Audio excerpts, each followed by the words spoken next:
দুই পাহাড়ের মধ্য দিয়া তুরে পর্বতে ওঠার পথ।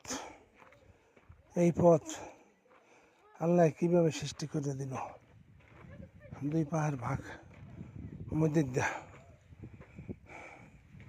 দুই পাহাড় দিকে যাওয়ার পথ। সুবহানাল্লাহি বিহামদি, আল্লাহু আকবার।